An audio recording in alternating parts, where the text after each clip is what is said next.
여러분 반갑습니다. 오늘 일찍 왔죠? 예. 여러분 예수 믿는 거 쉽지 않죠? 대답이 아멘이라고 해서 예수 믿는 거 어렵습니다. 그죠? 여러분 예수를 정말 제대로 믿으려고 하면 쉽지가 않아요. 저는 개인적으로 예수님 믿는 게 쉬웠다고 하면 예수님 안 믿었을 것 같아요. 진짜 그래요. 제가 오래 살진 않았는데 북한에서 살아보고 한국에 살아보니까 이 세상에 가치 없는 것들은 전부 다 쉬운 것들이더라고요. 정말 그래요, 여러분. 그러니까 내가 당장 잡을 수 있는 거, 무가치하다, 가치가 별로 없는 것들은 전부 다 쉬운 것들이에요. 근데 여러분, 정말 가치 있는 것들은 너무너무 어렵습니다. 힘들어요. 여러분, 우리가 예수님을 믿고 영원한 생명을 얻는다고 하는 거는 이거는 엄청난 가치예요. 그러니까 우리가 평생 씨름해야 되는 겁니다. 우리가 힘들고 어렵지만 가치가 있기 때문에 가는 거예요. 할렐루야. 생명이 거기 있으니까 가는 겁니다. 그러니까 진리기 때문에 따라가는 거예요. 여러분, 그게 거짓말이라고 하면 별 의미가 없어요. 그래서 여러분, 이 힘들지만 이 생명의 싸움들을 잘 해내는 저 여러분들 축복합니다. 그래서 오늘 하나님께서 우리에게 믿음의 삶이 뭔지 다시 한 번 더 점검하고 주의 음성 듣는 시간 되길 소망합니다. 제 예수 믿은 얘기는 해야 되겠죠, 그렇죠? 어제 제가 잠깐 말씀드렸지만 북한에서는 예수쟁이들은 나쁜 놈들이다 이렇게 한마디로 표현하면 그거는 사람도 아니다 이렇게 생각하시면 돼요. 굉장히 그런 인식을 가지고 세뇌를 받으면서 살았어요. 북한에서 신은 누구냐면 김일성이, 김정일이고 김정은인데 이게 조금 강도가 점점 낮아지고 있어요. 제가 91년생인데요. 어리죠? 91, 김일성이 94년도에 죽었습니다. 아직도 기억이 나는데 비가 한 달 내내 왔어요. 8월 달인가 7월 달인가 아마 죽었을 거예요. 비가 한 달 내내 와서 북한 사람들이 어떻게 생각했냐면, 야, 정말 우리 수령님은 신이 맞다. 하늘도 슬퍼하는구나. 뭐 아무튼 그런 이상한 얘기. 여러분, 이 미신이 이렇게 물었습니다. 이 세뇌가. 그 다음에 설맞이 공연이라고 설날에, 그때 당시엔 1월 1일을 아주 크게 샜는데 온 가족이 모여서 이제 북한에 이제 가족이 모여서 이제 설맞이 공연을 보는데 막 저희 기억이 나, 할아버지 할머니 뭐 아버님 어머님 다 눈물을 흘리면서 막 봤던 기억이 나요. 왜냐하면 김일성이 없이 했던 설맞이 공연. 이게 참 기가 막혀요. 지금 생각해 보면 너무너무 기가 막힌 일인데 그때는 말이 되는 이야기예요. 정말 그랬다니까요. 그래서 막 김일성이 죽으니까 막 온 나라가 정말 제가 사진을 안 가져왔는데 그 이미지들이 있어요. 쇼하는 게 아니라 진짜 그래요, 진짜. 네. 어느 정도냐면 여러분, 북한에서 김일성 한번 만나는 거는 정말 큰 영광이에요. 신기하죠, 여러분? 여러분, 북한 사람들은 정말 온 마음으로 원하고 갈망합니다. 그 사람 한번 만나려고. 네. 우리가 회개해야 돼요. 우리 여러분 어떤 마음으로 예배 어떤 마음으로 오죠? 우리 그런 마음 아니거든요. 북한은 김일성이 그 신도 아닌데 그거 하나 만나려고 무지무지 기다리고요. 한번 만나면 그 손 씻지도 않아요. 정말. 그리고 정말 법입니다. 김일성이가 어떤 애 만나가지고 우리 중고등부 애들 말씀 선포했는데 감사합니다. 김정일이가 딱 그러는 거예요. 너는 커서 당간부가 되라. 훌륭한 당일꾼이다. 이렇게 딱 한마디 하면 한마디가 가잖아요. 그러면 진짜 얘는 당일꾼이 돼 있어야 돼요. 나중에 국가가 어떻게 하겠어요? 데리고 올라갑니다. 평양으로. 특별 관리를 시켜서 진짜로 당간부를 만들어놔요. 그냥 신처럼 느끼겠죠, 그렇죠? 다 와가지고 또 너는 훌륭한 비행사가 되라. 그러면 진짜 비행사가 돼 있어야 돼요. 나중에 죽으면 안 됩니다. 이 사람은 사명이 있어요. 뭐가 돼야 된다는, 비행사가 돼야 된다는 투철한 사명감이 있어요. 정말 그래요. 이게 북한 사회입니다.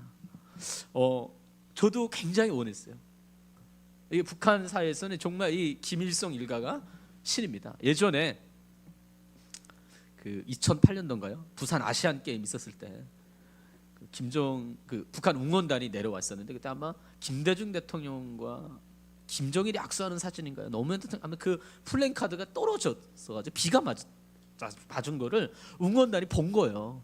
지나가다가 다 올라갔습니다. 평양으로 사람들 왔다가 왜 올라간 줄 아세요?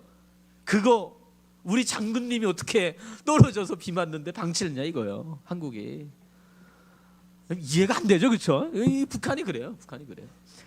김정일이 죽었을 때 제가 군대에 있을 때인데 평양 시민들이 실제로 북한이 전기가 안 오니까 이불을 다 이 집에 펴놔요. 겨울에 엄청 추운데 왜냐면 그 온도를 유지하느라고.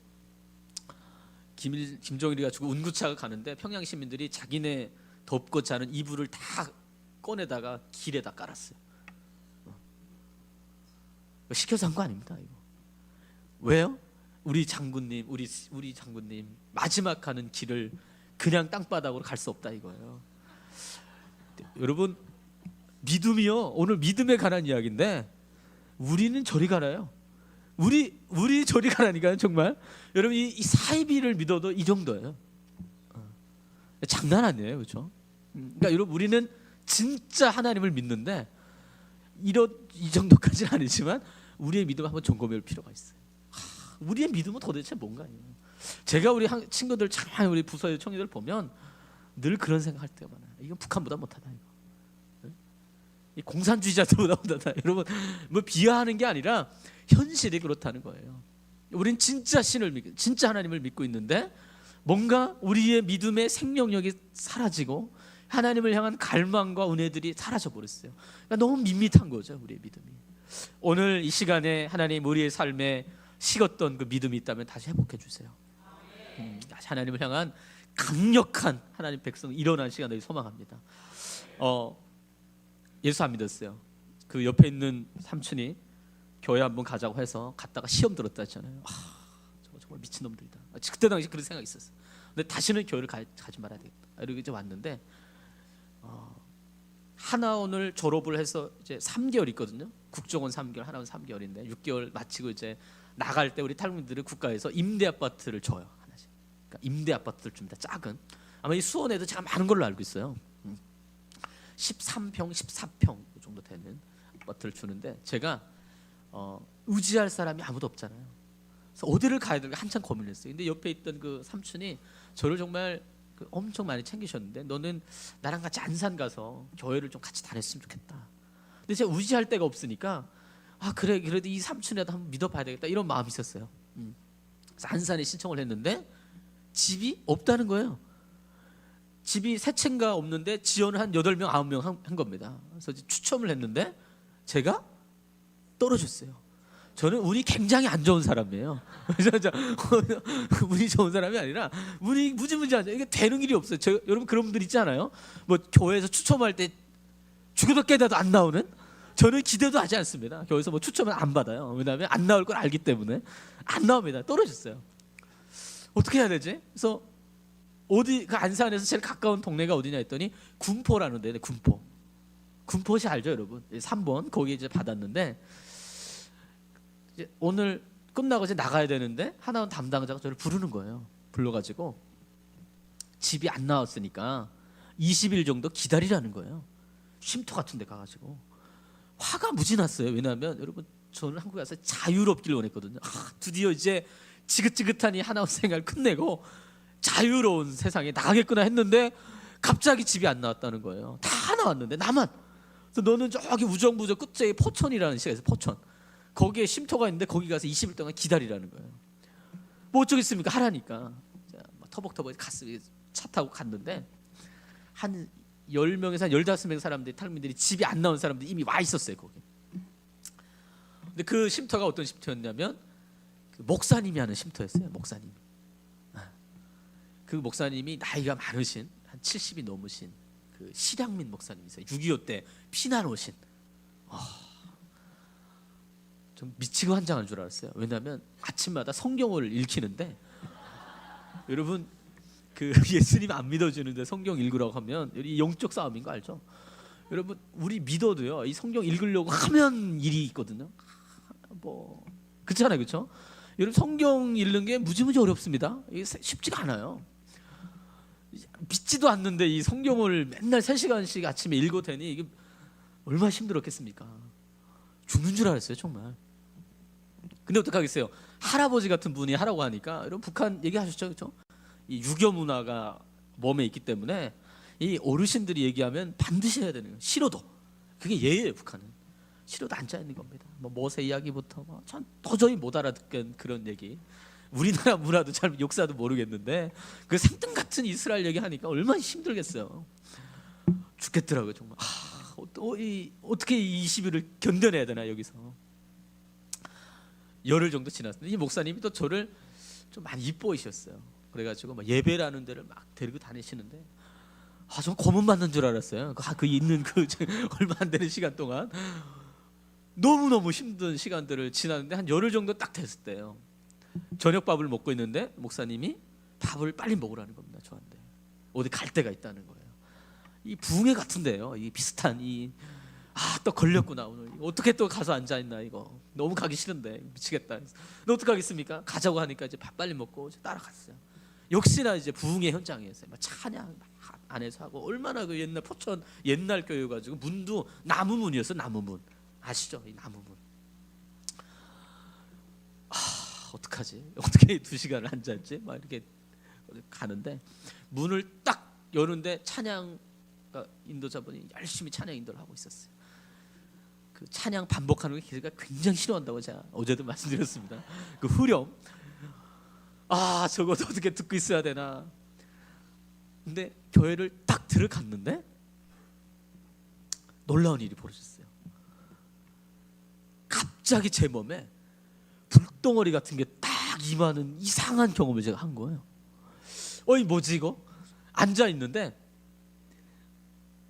뜨거운 불을 안고 있는 느낌이었어요. 제 기억으로는 그래요. 그리고 다 끝났습니다. 어쨌든 아주 이상한 경험을 하고 돌아가서 그 다음날 아침에 또 이 성경을 읽어야 되잖아요. 3시간씩 읽는데 믿어지는 거예요, 여러분. 여러분 이거 저는 예수를 믿으려고 노력한 사람이 절대 아니에요. 근데 그 다음 날부터 정말로 믿어지는 거예요. 하나님 말씀. 너무너무 신기해요. 그때 몰랐는데 성령께서 제 안에 오신 거예요. 우리 하나님 살아계시죠, 여러분. 어제 제가 말씀드렸지만 저는 성격이 아주 지랄 맞은 사람입니다. 그러니까 저 같은 사람은 이성적으로 납득시키지 믿지 않아요. 하나님은 한 방에 그냥 강력하게 저의 삶에 찾아오셨어요. 그래서 제가 우리 청년들에게도 늘 하는, 예수를 잘 안 믿는 청년들에게 늘 부탁하는 건 뭐냐면 네가 믿으려고 하지 말아요. 안 믿어진다. 대신 이런 기도를 하라고 제가 늘 부탁을 해요. 하나님 제 삶에 찾아와 주세요. 여러분 잘 생각해 보면 주님이 내 삶에 찾아오지 않으면 안 믿어져요. 이건 진리입니다. 네. 여러분 우리가 예수님을 믿으려고 해보세요. 절대 안 믿어져요. 여러분 성경이 다 믿어지십니까? 믿어져요? 바다가 갈라졌다는 이게 믿어집니까 정말? 이거 대단한 믿음이에요. 정말 믿어진다면. 저는 제일 이해가 안 됐던 게 그 예수님이 성령으로 잉태하셨다. 저는 거짓말인 줄 알았어요. 말 같지도 않은 얘기를 믿는다고 막 너무너무. 믿어지세요 정말? 이 믿어지잖아요, 그렇죠? 여러분 이거 믿지 않는 사람들 이거 아멘 아멘 하면 정말 미친 사람들이에요. 우리가 이해가 안 되는 사건이 얼마나 많은지 몰라요. 네? 이거 하나님의 큰 기적이라니까요, 정말로. 이거는 논리적으로도 안 맞는 얘기고요. 우리의 이성으로는 더더욱 이해가 안 되는 사건들입니다. 근데 믿어지더라니까요. 근데 그때부터 주님이 너무너무 좋았어요. 정말 너무너무 행복하더라고요. 저 그런 경험 처음 해봤어요. 마음이 평안하고 이제 교회를 새벽 기도를 가는데 교회는 가장 좋은 옷을 입고 가야 된다는 인식은 있었어요. 어디서 저 들은 건 있어가지고. 그래서 이제 새벽 기도를 가야 되는데 아침부터 너무 설레는 거예요. 하나님 앞에 예배하러 갈 마음에. 양복 꺼내 하나원에서 주는 옷이 양복 하나랑 그 단체복 이런 거밖에 안 주거든요. 제일 좋은 옷은 양복밖에 없었어요. 그때 제가 살이 엄청 쪄가지고 한 80kg가 넘었었거든요. 그러니까 막 엄청 뚱뚱했을 때예요. 막 터질 것 같은 양복 입고 넥타이 메고 교회를 갔는데 찬양 부르면 찬성하면 막 눈물 나고 막 너무너무 감격스러워가지고. 여러분 그런 적 있잖아요, 그렇죠? 우리 처음에 다 그랬어요. 그때 나중에 얘기를 들어보니까 성도님들이 국정원 직원이 앉아 있는 줄 알았대요. 맨날. 왜냐하면 그 머리 빡빡 감고 양복 입고 맨날 목사님밖에 양복 입고 온 사람 없거든요. 뒤에 맨날 앉아 있으니까 저 어디서 이상하네 맨날 와 있네. 우리 감시하러 왔나? 이상한 말도 이상하게 하는 그런 줄 알았다는 거예요. 근데 정말로 예수님이 좋았어요. 너무너무 행복했어요. 그냥 말씀 들으면 왜 이렇게 은혜가 되는지 몰랐어요.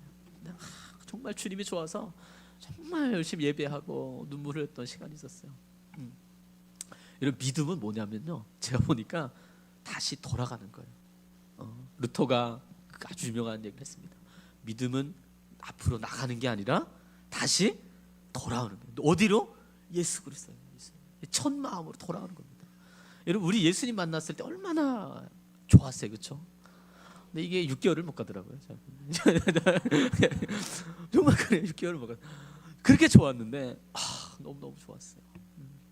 전도도 얼마나 열심히 했는지 몰라요. 부끄러움도 없었어요 그때. 제가 안산에 가서 그 삼촌 때문에 교회를 안산, 제가 신앙생활했던 교회를 한 1시간 거리 지하철 타고 이렇게 갔는데 전혀 힘들지 않았어요. 너무너무 행복했어요. 정말. 전도를 하는데 하라고 한 적이 없어요. 교회에서 한 번도. 저희가 사는 아파트가 14층 아파트인데 그냥 누르는 겁니다. 누르고 주보 던져주고 예수 믿으라고 하고 나오고 맨날 그랬어요. 무지무지 열심히 했어요, 전도. 그래서 저희 동네에서도 전도 많이 갔어요. 6개월 지나니까 갑자기 제 신앙이 다운되기 시작했어요. 교회 가는 게 왜 이렇게 힘들어요? 여러분 그런 적 있죠? 너무 가기 싫은 거예요. 교회가 기도해야 되고 너무너무 외롭고 뭐 밥도 혼자 먹어야 되고 뭐 북한 사람이니까. 여러분 북한 친구들이 일반 교회 가서 적응을 잘 못해요. 적응할 수가 없습니다. 제가 그랬어요. 그 고충을 알아요. 너무너무 외로웠어요. 너무너무. 교회 가서 알아주는 사람도 없고 그냥 혼자 예배해야 되는데 그 신앙을 지키는 게 보통 힘든 게 아니거든요. 근데 안 주면 다른 사람들이 다 나를 쳐다보는 것 같았어요. 바늘방석에 앉은 것 같고 그냥 혼자. 그래서 저희 교회가 아침 9시 반 예배부터 저녁 찬양 예배까지 7시에 예배가 끝나는데 그 시간 동안 그 예배가 너무너무 행복했는데 너무너무 죽을 것 같더라고요. 제가 그때 했던 기도는 한 가지밖에 없습니다. 하나님, 너무너무 힘들어요. 예배 드리는 게. 정말 죽을 것만큼 힘들어요. 근데 하나님, 제가 예배의 자리는 지키게 해주세요. 이 기도를 정말 많이 했어요. 여기에 아마 그렇게 기도하는 청년들 아마 있을 겁니다. 교회 가기 싫고. 근데 정말 그 기도 많이 했어요. 하나님. 꽤 오랜 시간을 제가 슬럼프를 겪었는데 여러분 많이 정말 힘들면요 기도도 잘 안 나와요 사실은. 그죠? 가면 우는 겁니다. 그러니까 뭐 제가 우리 애들도 늘 한 얘기가 뭐 하나님은 죽겠네 살겠네 뭐 이런 기도하면 좀 살만한 거예요. 그 정도도 그거 괜찮은 겁니다. 네. 진짜 무지막지하게 힘들어 버리면 기도도 안 나와요. 그냥 우는 겁니다. 정말 많이 울었어요 하나님 앞에. 제가 그때 한 가지 깨달은 게 있어요. 예수 믿는 거는 마냥 행복한 게 아니구나. 이걸 알았어요.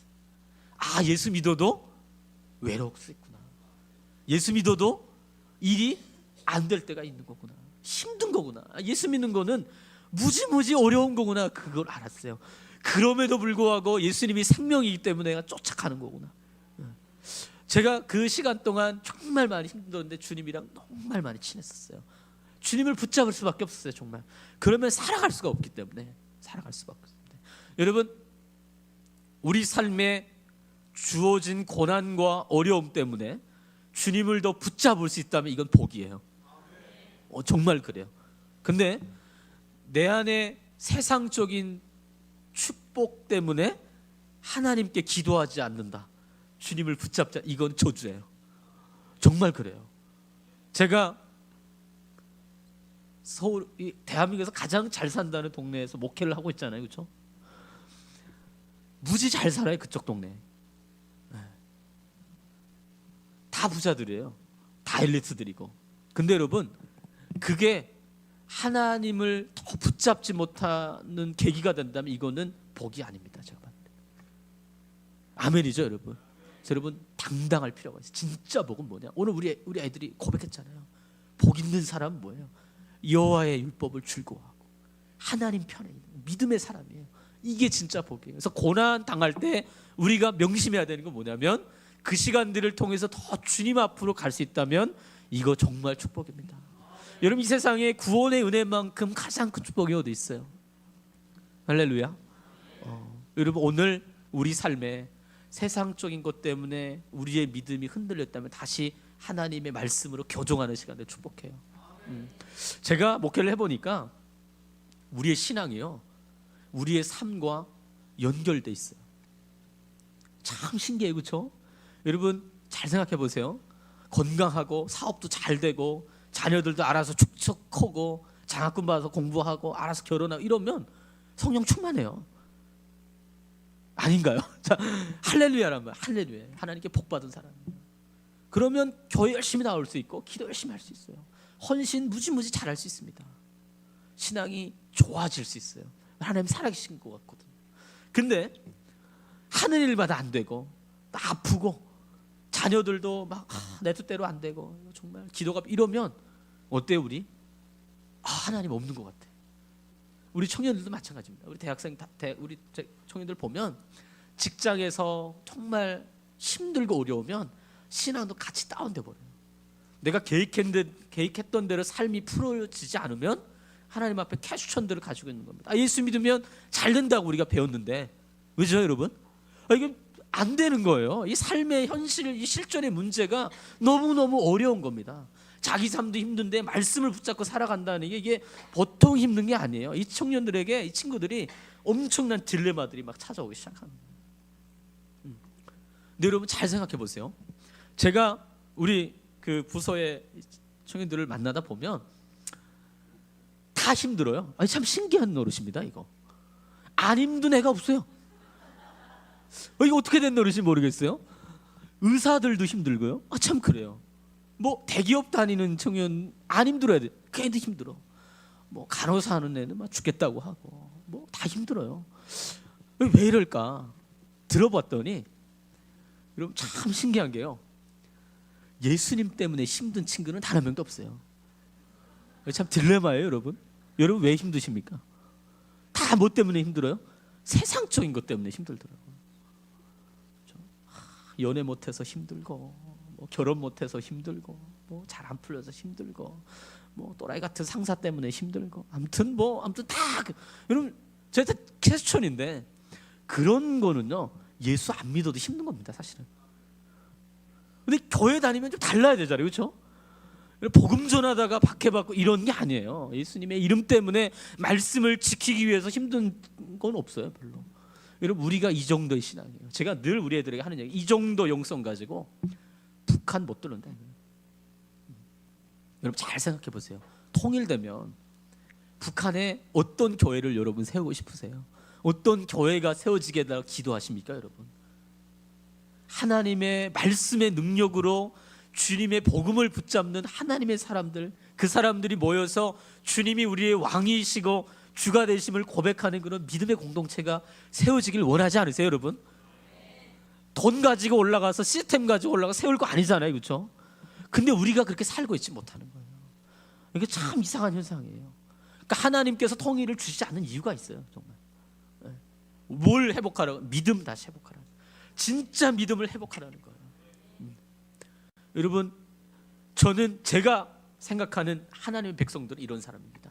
주님의 말씀으로 세상을 해석할 줄 아는 사람이에요. 말씀으로 세상을 뚫어낼 수 있는 사람이에요. 말씀의 능력을 살아내는 사람이고 하나님의 뜻이라면 타협하지 않고 믿음의 삶을 살아내는 사람이에요. 여러분 이런 사람이 믿음의 사람이에요. 세상의 가치관이나 삶이 우리의 신앙을 역으로 해석하면 우리의 믿음은 병들어 버린 거예요. 동의하시죠, 여러분? 제가 한국 사회를 보니까, 한국 교회도 보니까 이 이념 때문에 아주 심각합니다. 이 좌와 우가 나눠가지고 아주 피 터지게 싸우고 있어요. 그렇죠, 여러분? 여러분 이게 북한과 하나 되는 게 아니라 이 우리끼리 먼저 이 하나가 될 필요성이 있어요. 이거 친애끼리도 막 나눠가지고 무지무지 싸요. 근데 여러분 이게 교회에서도 그래요. 여러분 보수적인 신앙을 가진 사람들, 진보적인 신앙을 가진 사람 대화 안 합니다. 대화가 안 통해요. 그냥. 여러분 무슨 신앙을 가지고 있어요, 여러분? 어떤 색깔을 가지고 있어요, 이념이? 이거 이상한 거예요, 여러분. 이상함을 느껴야 돼요. 여러분 이념이 신앙을 해석한다는 거는 위험한 거예요, 여러분. 우리는 정치적 색깔이 달라도 이념이 달라도 복음 안에서 하나가 돼야 돼. 이게 교회예요, 여러분.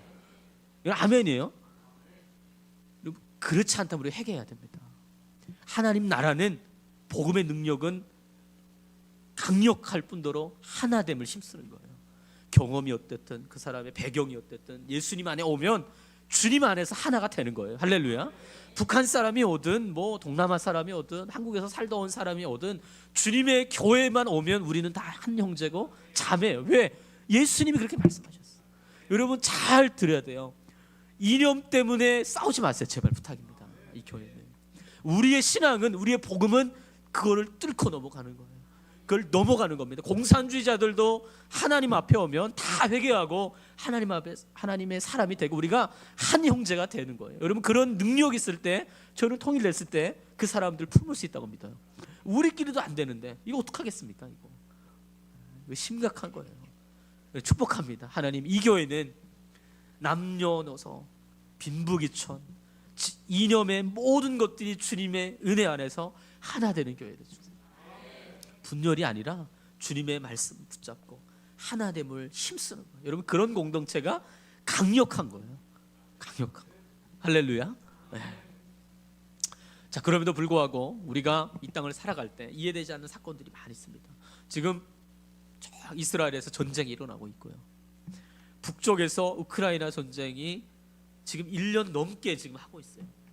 그렇죠? 여기저기에서 지진과 굶주림에 대한 이야기들이 많이 들리고, 아까 제가 말씀드렸지만 우리가 말씀대로 살고 믿음대로 살면 잘 풀려야 되는데 그렇지가 않아요. 오히려 예수 안 믿는 사람들도 잘 사는 것 같거든요. 그죠 여러분? 더 잘 되는 것 같고 이런 것들이 우리의 삶에 막 있어요. 그때 우리는 질문이 막 생기기 시작합니다. 하나님 정말 살아계신 게 맞을까요? 네, 얼마 전에 북한에서 중국에서 2,600명의 사람들을 중국 정부가 코로나 시대에 다 잡았어요. 탈북민들은. 그리고 600명을 북한에 북송을 해버렸습니다. 뉴스 보신 분들 계실 거예요. 그 사람들 북한에 가면 다 죽어요. 죽든지 정치범상에서 가서 그냥 죽든지 둘 중 하나입니다. 저희 제자 훈련생 중에 북지체들이 절반 있어요. 5명. 북지체 절반, 한국 친구들 절반 있는데 제자 훈련하는 친구가 그런 얘기를 하는 겁니다. 훈련 중에 목사님, 우리 하나님 정말 살아계신 거 맞아요? 여러분 맞습니까? 우리 하나님 정말 선하신 거 맞습니까? 질문하는 거예요. 근데 우리 하나님이 이 세상을 다스리시는 분이신데 왜 600명의 그 사람들은 뭔 죄가 있어서 간 거예요, 목사님? 이게 하나님의 뜻이에요, 뭐예요? 이거 여러분 충분히 질문할 수 있는 질문이에요. 여러분 내 가족이, 내 엄마 아빠가 갇혀있다 갔다가 한번 생각해 보세요. 그런 질문 하지 않겠어요? 당연히 나오는 겁니다. 하나님 살아계신데 이런 일들이 왜 일어나는 겁니까? 하나님 살아계신데 왜 70년 동안 북한의 그 악을 허용하시는 거예요? 이 질문 당연히 해야 되는 겁니다, 여러분. 그죠? 네. 하나님 정말 공의로우신가? 우리 하나님 정말 정의로운 분이 맞으신가라는 질문들이 나온단 말이에요. 우리 하나님이 만왕의 왕이라고 우리가 계속 믿고 고백하는데 정말 우리 하나님이 정말 그런 분이 맞으신가? 전능하신 분이 맞는 이런 질문들이 하는 겁니다. 저도 정말 많이 했어요. 정말 많이 했어요. 여러분 우리만 한 게 아니라 성경에 보니까 이 하박국이라는 이 선지자가 똑같은 질문을 했어요. 그 사람이 보니까 악인들이 더 형통한 것 같고 의인들이 더 고난받는 이상한 상황이 벌어진 겁니다. 그때 이스라엘 상황 가운데 하나님 이거 뭔가 잘못됐어요. 그리고 심지어 우리가 하나님 앞에 부르짖는데 하나님이 응답을 안 해주시는 겁니다. 그래서 1장에 보니까 하박국 선지자 이렇게 고백해요. 하나님 내가 부르짖어도 듣지 아니하시니 어느 때까지 우리가 기다려야 됩니까? 어떻게 내가 죄악을 보게 하시고 하나님 이 강포와 겁탈과 이 모든 불의를 하나님 왜 보고만 계십니까? 이런 질문들을 하는 거예요. 선지자가 한 질문이에요. 선지자가 한 질문. 우리한테도 그런 질문이 필요해요. 여러분, 우리 하나님 선하신 분 맞아요? 왜 이렇게 대답이 없으십니까? 제가 그 제자훈련 친구인데 이런 얘기를 했습니다. 우리 하나님은 선하신 분이다. 여러분, 우리 안에는 그런 믿음이 필요해요. 우리 하나님은 어떤 순간에도 옳다는 믿음이에요. 악인들을 통해서도 결국에 선을 이루시는 분이 우리 하나님이라는 걸 우리 믿어야 돼요. 여러분, 그런 믿음이 없으면 우리가 믿음의 여정을 시작할 수가 없어요. 오늘 우리가 로마서 5장 8절도 읽었는데 우리가 구원 받았다는 게 뭘까요? 단순히 죄와 사망에서부터 건진받은 것도 있겠지만 구원을 받고 이후에 우리가 주님의 주되심, 하나님이 결국에는 우리의 삶에 영원한 생명을 주신 분임을 믿는 믿음의 삶을 살아내야 된다는 의미도 있어요. 사실은 여러분 어떠세요? 우리 하나님 정말 옳은 거 맞아요? 우리 하나님이 역사의 주관자가 되신 거 맞습니까? 결국에 우리 하나님께서 하나님의 뜻 가운데 하나님 나라를 이 땅 가운데 회복하실 거 이런 믿으세요? 설교 끝내야 될 것 같습니다. 여러분, 그 전제가 있어야 우리가 믿음의 여정을 시작할 수가 있어요. 우리 하나님 옳아요, 여러분. 세상의 통치자들이 아무리 자기네 뜻대로 세상을 다스리려고 해도 결국에 우리 주님이 주님의 뜻대로 이루실 겁니다. 아멘이죠. 자, 하박국 선지자가 이런 질문을 했는데 하나님께서 그 질문을 다 듣고 나서 하시는 대답이 2장에 가보면 이런 말씀을 하세요. 제가 읽어드릴게요. 보라, 그의 마음은 교만하며 구석에서 정직하지 못하나 의인은 그의 믿음으로 말미암아 살리라요. 여러분, 하나님이 이상한 말씀을 하세요. 설명을 해주시는 게 아니라 믿음, 의인은 뭘로 산다? 믿음으로 말미암아 살려. 너는 불평하지 말라는 거예요. 대신에 어떤 삶을 살라? 믿음으로 하나님의 선하심을 붙잡고 살라는 거예요. 우리 하나님은요, 이 고수의 고수. 이 천재들이 하는 이야기 중에 아주 이상한 얘기 뭐냐면 설명을 안 해줍니다. 그냥 툭툭 던지고 알아서 해석하고 믿으라는 거예요. 굉장히 어려워요. 여러분, 질문을 했으면 설명을 해줘야 되잖아요. 근데 때로는 우리 하나님이 설명을 안 해주세요. 뭐라고 말씀하시냐면 너는 믿음으로 살라. 믿음으로. 여러분, 하나님이 이렇게 말씀하실 때 믿음으로 받겠습니까? 정말? 이해가 되지 않는데 우리 하나님 말씀하지. 너는 그럼에도 불구하고 어떻게 서 있으라고요? 믿음으로 서 있으라. 믿음으로. 여러분, 이 하나님이 말씀하신 믿음이 뭘까요? 여러분, 믿음이 뭐라고 생각하세요? 제가 우리 한국 교회의 가장 큰 병폐 중에 하나가 하나님 말씀이나 이 복음의 진리들을 추상적인 개념으로만 가지고 있는 거예요. 이건 굉장히 심각한 현상입니다. 여러분, 우리 자녀들에게 또 우리 자신에게 한번 질문해 보세요. 우리 청년들 붙잡고 복음이 도대체 뭐니? 물어보면 설명할 친구 거의 없어요. 그러니까 어디서 많이 듣긴 했거든요. 근데 이게 자기 언어로 나오진 않는 겁니다. 구원받은 거는 도대체 뭐야? 한 30분 나이인데 좀 설명을 좀 해봐. 그러면 이거 설명할 사람 거의 없을걸요. 오늘 주제도 마찬가지입니다. 여러분, 믿음이 뭐냐고 질문하면 나에게 여러분 예수 믿지 않는 사람이 그 믿는다는 게 도대체 뭔지 좀 설명 좀 해보라고 나한테. 그러면 설명할 수 있는 사람 거의 없을걸요. 설명할 수 있으세요, 여러분? 여러분, 우리가 왜 이 세상의 가치관에 쉽게 흔들리냐면 뿌리가 깊지 않아서 그래요.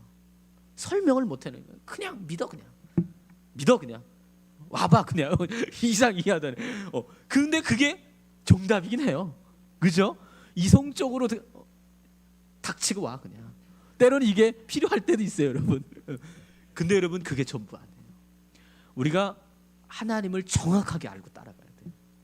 그래서 에베소에 보니까 믿는 건 뭐냐? 사도 바울이 뭐라고 말씀하냐? 하나님을 아는 거다. 그게 믿어. 여러분, 하나님을 잘 알아야 돼요. 정확하게 알고 신앙생활을 하는 것과 그냥 대충 알고 하는 거랑은 엄청난 차이가 있습니다. 우리가 잘 알아야 돼요. 믿음이 뭐냐 도대체? 하나님이 말씀하시는 그 믿음이 삶이 뭔지를 우리가 정확하게 알고 따라갈 필요가 있다고 저는 믿어요. 하나님께서 하박국 선지자에게 믿음의 삶을 살라고 말씀하시면서 하신 말씀이 있어요. 첫 번째 뭐냐면, 믿음은 뭐냐? 하나님의 약속의 말씀을 붙잡고 그 말씀을 신뢰하는 게 믿음이래요. 동의하세요, 여러분? 이게 믿음이래요. 하박국 2장 2절에 보니까 이런 말씀이 기록되어 있어요. 여호와께서 내게 대답하여 이르시되 너는 이 묵시를 기록하여 판에 명백히 새기되 달려가면서도 읽을 수 있게 하라니. 그러니까 믿음에 대해서 하나님 말씀하시면서 뭘 말씀하시냐면, 하나님의 말씀을 기록하여서 판에 새기래요. 그리고 달려가면서 많은 사람들이 읽게 하라는 겁니다. 이게 믿음이에요. 여러분, 믿음은 막연한 게 아니에요. 언젠가 되면 하나님이 내 삶에 이런 일들을 행해 주시겠지, 좀 좋아질 거야, 이런 거가 믿음이 아니라는 거예요. 여러분, 믿음의 삶은 하나님의 약속에 기초합니다. 하나님의 약속과 언약의 거기에 기초하고 있는 거예요. 여러분, 그래서 믿음의 삶이라고 할 때 우리가 붙잡아야 되는, 기억해야 되는 거 뭐냐면, 하나님께서 우리의 삶에 약속하신 그거 붙잡고 사는 거예요. 여러분, 성경에서 믿음을 이야기할 때는 늘 우리에게 어떤 사건을 통해서 설명해 줄 때가 많아요. 창세기 12장에 보니까 하나님께서 아브라함에게 이렇게 말씀하세요. 너는 너의 고향과 친척과 아비의 집을 떠나서 내가 내게 보여줄 땅, 거기로 가라고 말씀하세요. 그렇게 4절에 보니까 아브라함은 여호와의 말씀을 따라갔다라고 기록을 합니다. 근데 히브리서 기자가 이 사건을 어떻게 설명하냐면, 11장에 보니까 그가 하나님의 말씀을 붙잡고 따라간 그게 뭐다? 믿음의 삶이라. 믿음의, 하나님의 약속을 신뢰하고 그 말씀에 순종하는 삶이 결국에 무슨 삶이라고요? 믿음의 삶이래요. 여러분, 캐나다에 어떤 집사님이 있는데, 여러분, 웨스트 밴쿠버 지역에 부자들이 굉장히 많이 모여 산답니다. 특히 중국 부자들이 많이 산대요. 차가 엄청 유명하다고 해요, 그쪽은. 그래서 이 형제 집사님이 차 가게를 운영을 했는데 맨날 적자예요. 맨날 적자예요. 그래서 이 형제는 가게까지 집에서 한 40분 정도 거리가 되는데, 아침에 기도하고 찬송하고 말씀 들으면서 가지 않으면 살아갈 수가 없는 그런 환경이, 맨날 적자니까 2년 동안 차 가게를 했는데 집에 돈을 가져간 게 별로 없는 거예요. 얼마나 힘들었겠어요. 더 이상 운영을 못해서 이제 가게를 접어야 되겠다, 그런 마음이 들어서 이제 내놓은 거예요, 중국 부동산에.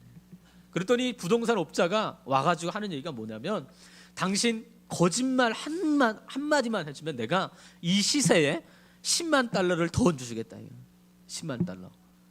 10만 달러면 얼마입니까? 1억이에요, 그렇죠? 1억, 많은 돈이잖아요, 그렇죠? 많은 돈. 무슨 거짓말이나 봤더니, 중국 부자를 내가 한 명 데리고 올 테니까 이 거짓말 한마디, 장사가 잘 됩니까? 라고 물어보면 장사가 잘 됩니다, 요 한마디 하라는 거예요. 그러면 내가 10만 달러 더 얹어주겠다. 여러분, 혹하죠, 그렇죠? 다음날 실제로 중국 부자를 데리고 왔어. 다 똑같이 물어보니까 이 가게 장사 잘 됩니까? 물어보더래요. 이 집사님이 2년 동안 맨날 기도함으로 찬송 듣고 말씀 들었던 사람인데 떨어지지가 않네, 그 말이. 그래서 이렇게 얘기했다고요. 저는 예수 믿는 사람이에요. 예수 믿는 사람. 저는 기독교인입니다. 이 가게 안 됩니다. 사지 마세요. 사지 마세요. 그렇게 얘기했더니 중국 부자가 나도 예수 믿는 사람이에요. 나도 예수 믿는 사람. 땡큐. 그리고 가더라는 거예요. 땡큐 갔어요. 여러분, 이 정도 되면 우리가 기대하는 스토리는 뭐예요? 그 다음날 중국 부자가 와서 10만 달러가 아니라 100만 달러를 딱 주고 가는 겁니다. 이게 우리가 이제 기대하는 하나님의 역사예요, 그렇죠? 아무 일도 일어나지 않았어요, 진짜로. 이 형제가 이제 그 저녁에 이제 금요 예배가 있어서 금요 예배 가서 끝나고 이제 담임 목사님 찾아가서, 목사님 오늘 이런 일이 있었습니다. 이제 나누는데 목사님이 기도를 해줬다고 해요. 어떤 기도냐면, 하나님, 우리 집사님 정말 훌륭하지 않으세요? 하나님, 멋지지 않습니까? 정직하게 하나님 말씀대로 사는 거 하나님 보고 계시잖아요. 이 형제 하나님 물질적인 복 주셔야 됩니다. 안 주시면 제가 삐질 거예요. 막 이렇게 막 기도를 막 하고 있는데 성령께서 갑자기 목사님이 막 책망을 하시더라고요. 네가 뭔데 그 기도를 하냐. 그 형제는 이미 복을 받았다 이거예요. 엄청난 통찰입니다. 여러분, 세상적으로 잘 되는 게 복이 아니라 말씀대로 사는 게 복이에요. 이게 믿음이에요. 요한계시록에 보니까 하나님이, 예수님이 그렇게 말씀하셨어요. 내가 내 행위를 보았다, 내 행위를 안다 이거예요. 마지막 때 되니까. 여러분, 그래서 하나님 앞에 정직해야 돼요. 왜 정직해야 돼요? 주님께서 그렇게 말씀하셨으니까. 우리 예수 믿는 사람이니까. 그게 복 있는 삶이라는 거예요. 그 믿음의 삶이 그런 거예요. 여러분, 히브리서 2장에 보니까 예수님을 믿는 이유 때문에 고통당하는 초대교회 성도들에게 히브리서 기자가 이렇게 선언을 합니다. 제가 읽어드릴게요. 그러므로 우리는 들은 것에 더욱 유념하므로 우리가 흘러 떠내려가지 않도록 함이 마땅하니라. 천사들을 통하여 하신 말씀이 견고하게 되어 모든 범죄함과 순종하지 아니한 자들이 공정한 보응을 받았거든. 이 말씀이에요. 여러분, 이 배경을 우리가 좀 알 필요가 있는데, 네로 황제 박해 시대입니다. 예수 믿는다는 이유로 죽어야 되는 시대였어요. 여러분, 우리 예수 믿는 게 안 죽잖아요, 그렇죠? 안 죽어요. 저 시대는 믿으면 죽어야 되고 경제권 다 이루어야 되는 그런 시대예요. 그때 하나님께서 이 고통당하는 백성들에게 무슨 말씀하시냐면, 하나님의 말씀이 흘러가지 않도록 견고하게 그거를 붙잡고 있어요. 그 말씀이 그 어려움과 고난들을 이겨낼 힘을 주겠다는 거예요. 할렐루야. 여러분, 이게 능력이에요. 여러분, 하나님의 능력은, 위로는 직접적으로 오는 경우가 거의 없어요. 여러분, 잘 들으셔야 돼요. 하나님의 위로는 간접적으로 오는 겁니다. 하나님의 복음의 능력이 우리의 삶을 뚫고 지나갈 때 우리의 삶에 하나님의 위로가 오는 거예요. 이게 굉장히 중요한 원리입니다. 여러분, 내가 힘들 때 하나님께서 즉각적으로 응답해 주지 않을 수도 있어요. 근데 우리 안에 주의 말씀이 있을 때 이상하게 감사해요. 참, 여러분, 그런 경우 많으시잖아요, 그렇죠? 안 되는데 이상하게 평안해. 이게 은혜고 진짜 위로예요. 여러분, 이 고통당하는 하나님의 백성들에게 하나님이 가짜는 위로해 주는 게 아니에요. 너네 힘들겠구나. 우리가 기대하는 거 뭐예요? 조금만 버텨라 이거예요. 내가 다 갚아줄게, 이런 내용일 줄 알았는데, 하나님께서 선언하신 말씀 그게 아니라 주님의 그 말씀 붙잡고 그럼에도 불구하고 믿음으로 살라는 거예요. 제가 어제 철조망 넘어오고 지뢰밭 건너고 이 얘기를 하셨습니다, 그렇죠? 뭘 보고 왔다고 했죠? 불빛 보고. 불빛. 사나이를 태어났으니까. 내가 저기까지인데 한번 가보고 죽겠다. 호기로운 마음으로 왔어요. 여러분, 장애물이 있을 때 제가 만약에 돌아갔으면 어떻게 됐을까? 상상을 해봐요. 정확하게 하시네요. 둘 중 하나입니다. 가능성은 죽든지, 정말 운이 좋아서 살아있으면 지옥 같은 삶을 살고 있을 거예요 지금. 그렇죠? 여러분, 예수 안 믿는 게 지옥이에요 사실은. 근데 넘어왔어요. 뭘 보고? 불빛 보고. 제가 예수 믿고 신앙생활을 해보니까 꼭 우리가 예수 믿고 가는 과정이요, 제가 휴전선 넘어오는 과정이랑 너무 비슷해요. 장애물이 무지 많습니다. 근데 그 장애물은 내가 쉽게 넘어갈 수 있는 장애물이 아니고 너무너무 어려워요. 우리가 감당할 수 없는 장애물 무지 많습니다. 어떻게 넘죠? 뭘 봐야 넘죠? 그거 봐야 돼. 주님을 봐야 돼요. 복음의 불빛 대신 예수님을 붙잡아야 돼. 그 생명의 말씀을 붙잡으면 주님께서 우리에게 능력을 주세요. 힘도 주세요. 은혜도 주신다. 그렇죠? 그래서 우리가 넉넉히 넘어가는 겁니다. 제가 사역을 하면서 많은 성도님들 만나는데, 장애물이 있을 때 도망치는 사람들은 절대로 성장할 수 없어요. 아멘이죠, 여러분? 언젠가는 돌고 돌아서 그 자리에 와야 돼요. 우리 하나님은 아주 신실하신 분이시라니까요. 얼렁뚱땅 넘어가는 적이 없어요. 내가 넘어야 될 장애물은 반드시 넘어야 됩니다. 그것이 상처의 문제든 가족의 문제든 자녀의 문제든, 여러분, 하나님과 해결해야 될 문제는 반드시 넘어야 돼요. 제가 우리 청년들 이렇게 상담하다 보면 목사님 상사가 저를 너무 괴롭혀요. 이렇게 좋게 포장한 얘기고요. 너무 또라이. 못 살겠다. 직장 옮기고 싶어요. 이런 얘기 하는 청년들 굉장히 많습니다. 제가 바로 얘기해 줍니다. 버텨라. 다른 직장 옮기면 더 또라이가 있을 거다. 그것 때문에 장담할 수 있어요. 제가 만약에 없다, 네가 또라이다. 여러분 정말 그래요. 이 교회가 싫어서 뭐 시험 들어 딴 교회 가잖아요. 이상하게 더 강도 높은 게 기다리고 있어요. 많잖아요, 그렇죠? 여러분 인생이 그렇게 쉽지 않아요. 돌고 돌아서 그 자리를 와야 된다니까요. 네. 여러분 자녀 문제가 씨름하고 있으면 반드시 넘어야 돼요. 뭘로요? 말씀으로, 주님의 능력으로. 여러분 우리가 자동차 후레쉬는 5m밖에 못 본다고 해요. 우리 눈으로 볼 수 있는 거리가. 근데 그 5m밖에 못 보는데 그 불빛이 결국에는 목적지까지 우리를 데려다 주는 거예요. 똑같습니다. 하나님은 다 보여주지 않아요. 딱 5m만 보여주세요. 다 보여주면 다 가게요, 여러분. 결말을 다 알면 재미없잖아요. 딱 5m 우리가 딱 볼 수 있는 그것만 보여요. 그거 붙잡고 가다 보면 결국에 우리가 하나님 나라까지 갈 수 있어요. 이게 믿음입니다, 여러분. 쉽죠? 어떻게 보면 딱. 그래서 우리가 집중해야 돼요. 주님께. 김영국 목사님이 쓴 풍성한 삶의 기초라는 책이 있습니다. 나들목교회 제자훈련 교재인데 거기 보니까 예수님은 요한복음 10장 10절에 보니까 내가 온 거는 풍성한 삶을 주기 위해서 왔다는 거예요. 아멘이죠, 여러분. 여러분, 그래서 예수 믿는다는 거는 풍성한 삶을 사는 겁니다. 그러니까 예수 믿으면서도 눈 풀려 있고 이러면 이거 문제가 있는 거예요. 그래서 제가 우리 애들한테 늘 하는 얘기지만 그지 같아도 눈빛이라 좀 살아 있어라 제발. 이 뭐 하는 짓이냐 이게, 여러분. 요즘 애들 게임을 많이 해서 그런가요? 막 교회만 막 푸시하고 이게 참 이게 쉽지가 않아요, 여러분. 정말 그지가 아무것도 없어도 정말 생명력은 있어야 되지 않겠어요? 여러분 예수 믿는 건 그런 거예요. 그러니까 세상 애들이 봤을 때 쟤는 그지 같은데 뭔가 있는 것 같아, 뭔가. 이게 예수 믿는 거예요. 어떤 의미? 간단하게 얘기하면 제발 좀 그래라 제발. 이게 막 눈 풀려가지고 이게 사는 건지 이러면 여러분이 안 되는 거예요. 제발 부탁인데 바짝 해야 되고. 예수 믿는 건 그런 거예요. 예수님은 우리에게 생명의 삶을 주려 왔다. 생명의 삶. 할렐루야.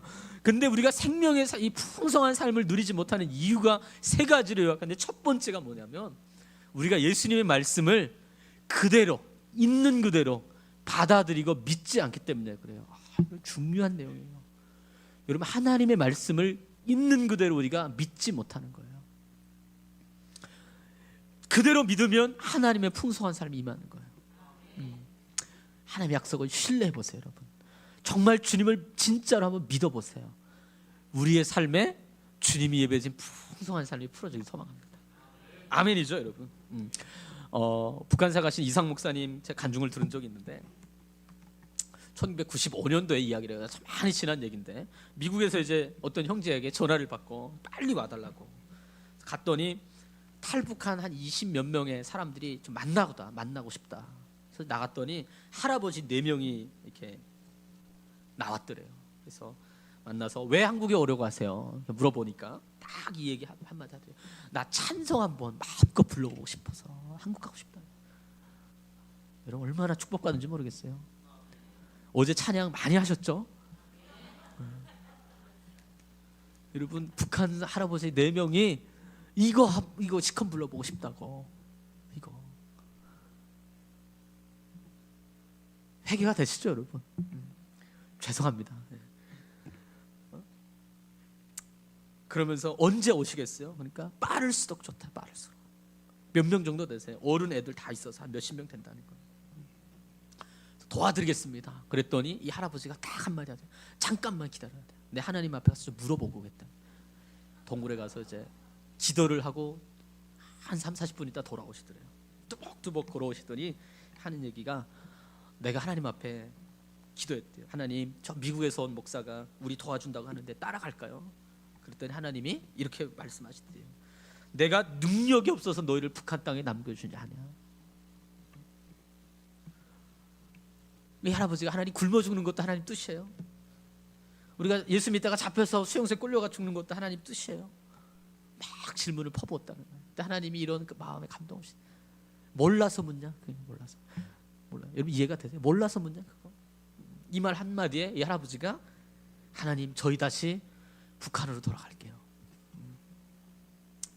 그래서 제가 와가지고 우리 다시 북한 가겠다. 그 설명을 다 했다는 거예요. 그러니까 이상 목사님이 잡을 수가 없겠더래요. 안녕히 가십시오 했더니 인사했더니 할아버지가 이렇게 얘기하더라는 거예요. 뭔 인사가 그따 이거야 이거. 우리 천국에서 만나자 이렇게 하죠. 천국에서 만나자. 그리고 가면서 하는 고백이 뭐냐면 누가 우리를 그리스도의 사랑에서 끊으랴. 이 로마서 8장이에요. 몇 년 후에 이 소식을 들었는데 다 정치범죄에 끌려가서 도로는 매맞아 죽고 굶어서 죽기도 하고 다 순교하신 거예요. 믿음이 뭡니까 도대체? 하나님께서 오늘 우리에게 믿음의 삶을 살라고 하시는데 여러분 믿음은 뭐냐면 하나님의 말씀 하시면 그냥 그거 붙잡고 사는 이해가 안 돼도 이 할아버지가 왜 갔겠습니까?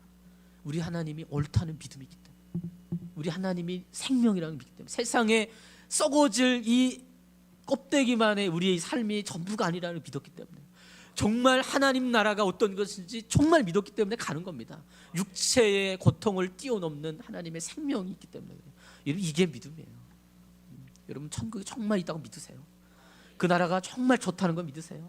그 가치가 엄청나다는 거 우리의 삶과 비교 안 된다는 거 이 하나님의 약속을 정말 믿으세요? 그러면 우리가 이렇게 살면 안 되는 거예요.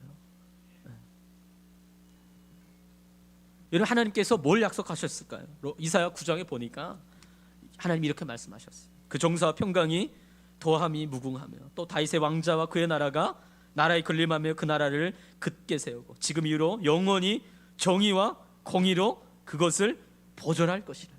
만군의 여호와 열심히 이를 이루시리라. 이게 하나님의 약속이에요. 우리 하나님이 하나님의 때가 되면 하나님의 정의와 공의를 이루시겠다. 영원한 하나님 나라를 이 땅에 세우겠다는 거예요. 우리를 하나님 백성 삼으시겠다는 거예요. 여러분 이거를 믿어야 우리가 이 말씀을 붙잡아야 이 고난 이 삶 가운데 우리가 생명의 삶을 살아낼 수 있다고 저는 확신합니다. 아멘이죠? 시간이 많이 갔지만 이 부분만 좀 나누겠습니다. 여러분 둘째 믿음 뭐냐면 하나님의 때를 기다리는 거예요. 기다리는 거예요. 하박국 2장 3절에도 보니까 이 묵시는 정한 때가 있나니 그 종말이 속히 이르겠고 결코 거짓되지 아니하리라.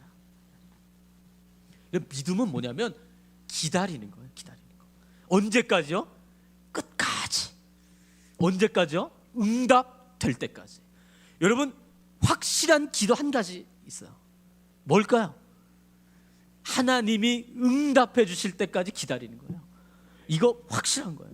여러분 쉽게 포기하지 마세요. 내가 기도의 씨앗을 뿌렸으면 우리 하나님이 응답해 주십니다. 전 그걸 믿어요. 내 때에 응답이 안 되면 우리 자녀 세대에 반드시 응답이 돼요. 아멘이죠 여러분. 여러분 지혜로운 농부는 전 농사꾼이어서 알아요. 봄철에 열매가 맺히기를 기대하지 않아요. 이건 어리석은 사람이에요. 반드시 때가 있음을 알아요. 가을이 되면 추수의 열매가 맺힐 거라는 믿음이 있기 때문에 기다리는 거예요. 그렇기 때문에 불평하지 않아요. 원망하지도 않습니다. 대신 땀과 수고를 하는 거예요. 우리가 그거 해야 되는 겁니다. 여러분 마찬가지로 믿음의 사람들은 기다릴 줄 아는 사람이에요. 기다릴 줄 아는. 그래서 그 하나님이 주신 시간들을 낭비하지 않는 거예요. 잘 사용하는 거예요. 아멘이죠 여러분. 북한의 지하교회 성도들이 늘 산에 가서 이렇게 기도할 때 붙잡고 있는 말씀이 있다고 해요. 요한계시록 2장 말씀인데 이런 말씀. 이것들을 중원하시니가 이르시되 내가 진실로 속히 오리라 하시거든요. 아멘. 주 예수여 옷이 없어서 이 말씀을 붙잡고 기도한다는 거예요. 여러분 그 북한의 지하교회 성도들이 지하교회 형태는 아닙니다. 혼자 예배하고 기도하는 형태인데 75년의 시간을 기다리고 있어요. 제가 얼마 전에 대구에 갔는데 말씀을 전하고 내렸는데 어떤 할머니 집사님이 와가지고 목사님 손잡고 좋긴 한데 그 할머니가 북한 그루터기 할머니 4대째 내려오는 신앙의 가문이었어요. 여러분 있다니까요. 이 수십 년의 시간을 믿음으로 기다릴 수 있는 비결이 뭘까요? 딱 한 가지예요. 주님이 다시 오셔서 하나님 나라를 이 땅에 회복하실 거라는 그 믿음, 그 말씀을 붙잡고 기도하는 거예요. 주님 어서 오세요. 우리가 기다리겠습니다. 기다리겠습니다. 여러분 기다리세요. 자녀들을 위해서 기도하고 있습니까? 기다리세요. 지금은 죄송합니다. 제가 북한 표현으로 자꾸 써서 좀 세게 들릴 수 있겠지만 그지같이 살아도 걱정하지 마세요. 우리 하나님은 신실한 분이세요. 내 마음에 좀 성이 안 차도 너무 바가지 굴지 마세요, 여러분.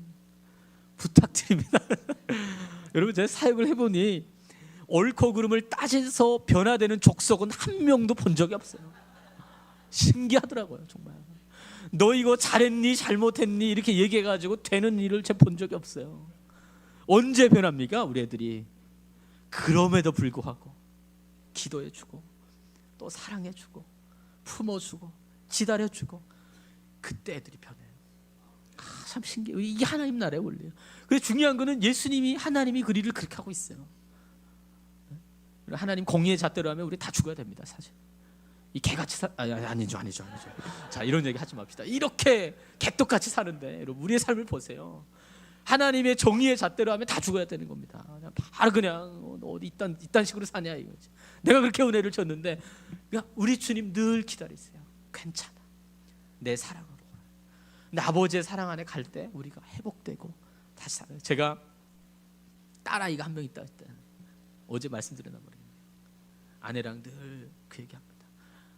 어떤 아빠가 됐으면 좋을까? 어떤 엄마가 됐으면 좋을까? 저는 소망이 있어요. 그런 아빠가 됐으면 좋겠어요. 설사 네가 잘못된 길을 가다 할지라도 정죄하지 않겠다. 판단하지 않겠다. 대신 내 편이 있다는 것을 늘 잊지 않게끔 해주는 부모가 됐으면 좋겠다. 돌아올 집이 있다는 거, 내 편이 있다는 거, 그 믿음을 주는 거예요. 그러면 알아서 합니다. 알아서. 여러분 북한에서 많은 친구들이 왔는데요. 이 한국교회 적응을 못한다고 말씀드렸죠. 한국교회가 착각하는 게 하나가 있어요. 자꾸 가르치려고 해요. 여러분 이 북한 사람들 평생 그 가르침 받다 왔거든요. 그거 똑같은 거.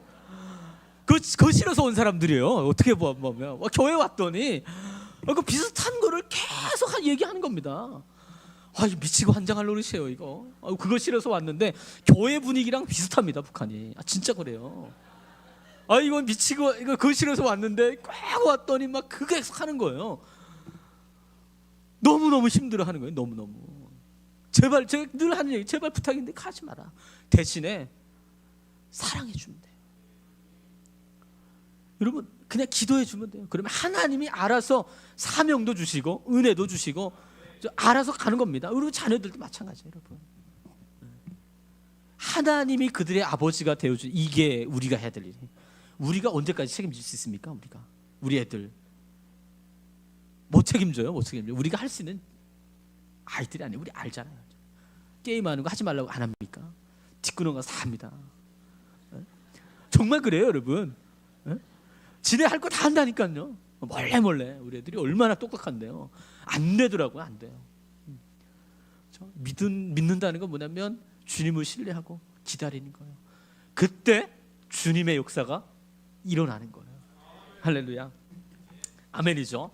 자, 그때 보니까 하박국 2장 10절에 보니까 그런 사람들에게 하나님께서 주의 영광을 보이시겠다는 거예요. 주의 영광을 보이겠다. 그래서 여러분 믿음의 사람들은 하나님의 영광을 볼 줄 아는 사람들이에요. 주의 영광을 선포할 줄 아는 사람이에요.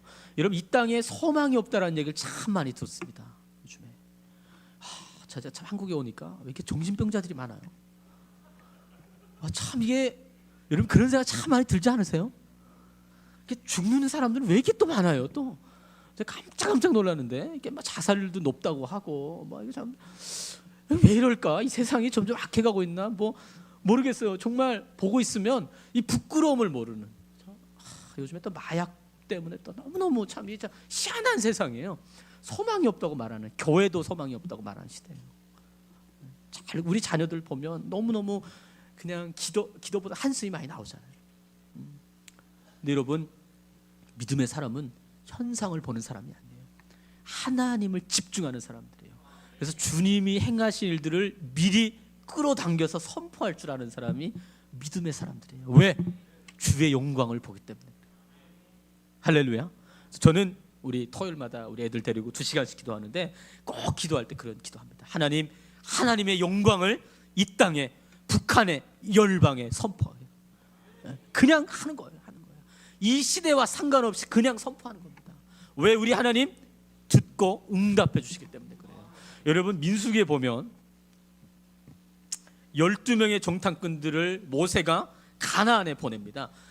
그 가나안을 정탐하고 돌아와서 12명을 똑같은 걸 보고 왔거든요. 다 다른 얘기를 하는 거예요. 10명은 우리는 못 간다. 우리가 보기에도 우리는 뭐다? 메뚜기다, 메뚜기. 2명은 아니다. 쟤네는 우리의 밥이다. 올라가자. 하나님이 약속으로 주신 땅이니까 올라가면 우리가 이길 거다는 거예요. 여러분 잘 보세요. 다 리더들이었어요. 근데 그 리더들이 가서 보고 다른 겁니다. 여러분, 말 조심해야 돼요. 말 조심해야 돼요. 말 한 대로 됩니다. 진짜 그래요. 내가 정말 돈 없다, 그지 같다 그러면 진짜 돈 없어요. 정말 그렇다니까 여러분. 그래서 잘 안 되는 사람들 특징이 있어요. 맨날 죽겠다, 뭐 돈 없다, 뭐 이런 정말 그래요. 인생이 그래요. 되는 애들은요, 이 말부터 달라요. 여러분, 이 2명 보세요. 말부터가 달랐어요. 근데 이 얘기를 듣고 2명 얘기를 따라간 게 아니라 이 이스라엘 백성들이 200만이 넘는 사람들이 다 10명의 얘기를 듣고 하나님 앞에 불평하기 시작합니다. 왜 우리를 건져내가지고 우리를 여기서 죽게 하느냐. 근데 하나님께서 민수기 14장에 보니까 아주 기가 막힌 말씀하세요. 내가 내 귀에 들린 대로 응답하겠다. 야, 여러분, 우리가 믿음의 기도를 해야 되는 이유가 여기 있어요. 들린 대로. 우리 하나님은 들으시는 분이에요. 들린 대로 응답하시는. 실제로 그 사람들 다 죽었습니다. 광야에서 딱 2명만 들어갔어요. 누구랑요? 여호수아, 갈렙만 들어갔어요. 기가 막히잖아요. 여러분, 우리는 현상을 보는 사람들이 아니라 뭘 보는 사람이라고요? 하나님을 보는 사람이에요. 그래서 믿음의 선포를 할 줄 아는, 이게 믿음의 사람들이에요. 할렐루야. 하나님, 우리의 삶에 기도 응답이 느릴 때 어떤 마음으로 이 시간들을 지나가야 되느냐?